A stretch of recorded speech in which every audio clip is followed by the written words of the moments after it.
All right, so we're back. In the last video, we talked about silver and how that became kind of the world's first global, exchange commodity in terms of, what was the one thing that everybody kind of needed to in order to, trade between the Americas and with Europe and with, China in particular. It was silver. So this is talking about another global trade. This time, particularly looking at furs, both the impact that has in the Americas, but also within Russia and Siberia, and the impact that it brings around the globe. All right, so by 1500, there's a reason for why the fur trade becomes so global, why it becomes so impactful within Europe, and why there's such a high demand for it, and why, when we talk about Minnesota, Canada, the Ohio River, why fur is what drives people to, go travel there.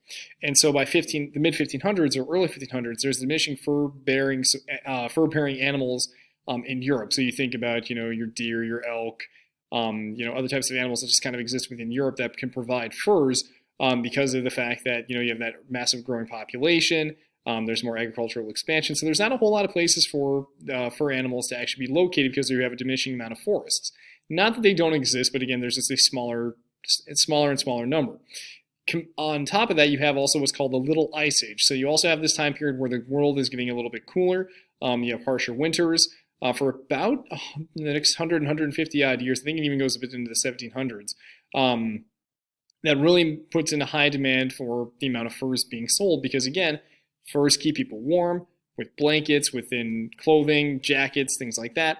And you also have a diminishing number of available furs in Europe. So hence why when Europeans are coming over into Canada and into the Ohio River, kind of the interior of what's, the United States, they're like, wow, there is a lot of like beaver and deer and squirrel and mink and, all these other types of animals are like, we could, make a lot of furs out of that for clothing. So that raises the demand for that. So there's a high incentive for traders to go and sell that. And so bringing that into the fur trade in North America becomes very, very competitive between the Dutch, the British, and the French. All right, in particular, this area out here, kind of in the light orange, is essentially the English location. So again, throughout much of Canada, but you also have the French, kind of again in the Ohio River, and then also Quebec, Montreal, on the St. Lawrence River. And so that becomes really essential. And then that's where we talk about the Hudson Bay Company. We talk about other ones getting established. And essentially, the river trading become really, really impactful. This connects itself with the Métis that we mentioned previously in Chapter 22, who were making those really big, important connections with the indigenous populations, essentially, intermarriage and stuff like that, because they were connecting it to that. All right, because that's how they were making their trade. That's how they were making really strong connections within the indigenous populations for the fur trade. That was essentially the purpose behind that. And the fur trade is really, really important until about the 1820s or so.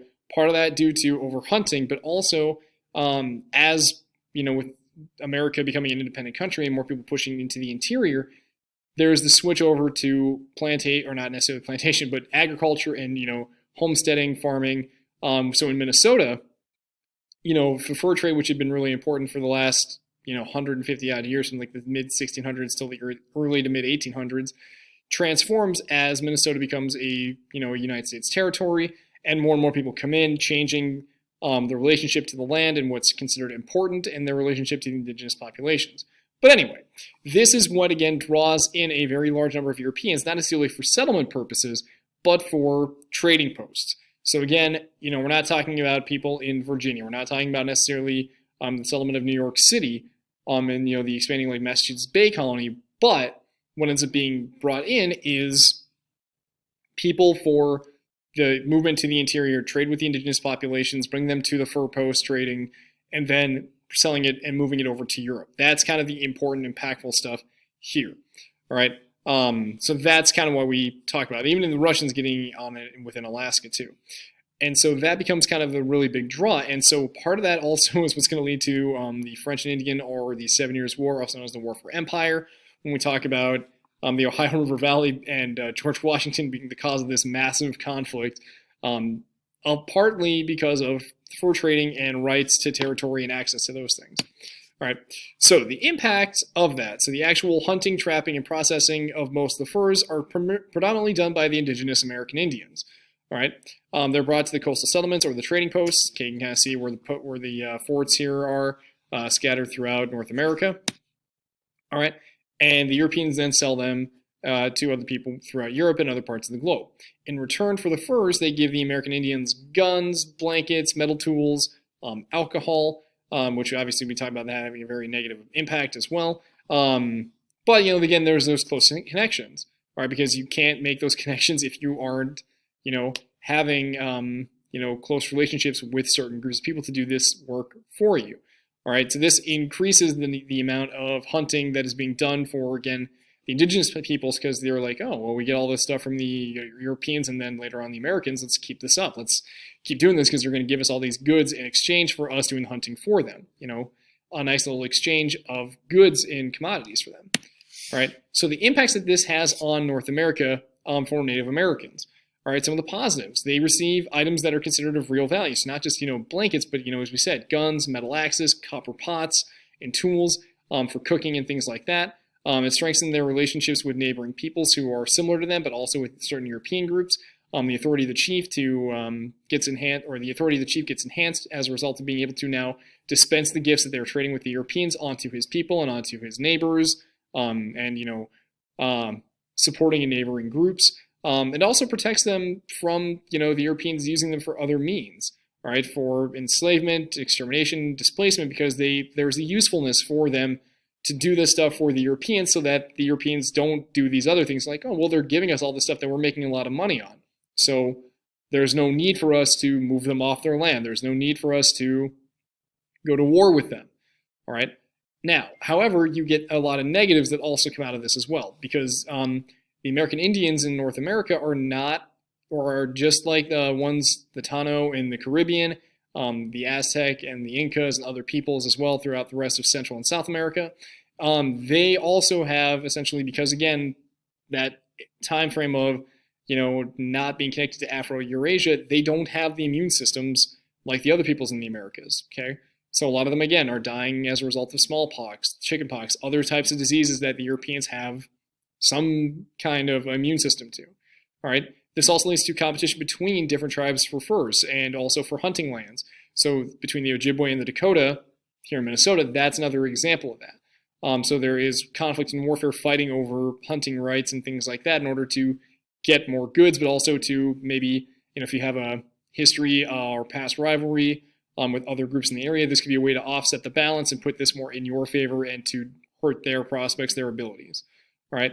Often getting caught up in European rivalries and conflicts. Again, we'll tie that in with the 7 Years' War / Empire / American or French and Indian War and the American Revolution, as well as the War of 1812, because they're fighting on one side or another. For the ones that are aiding with the British versus the ones aiding with the French, they will come into conflict and fight the opposing sides.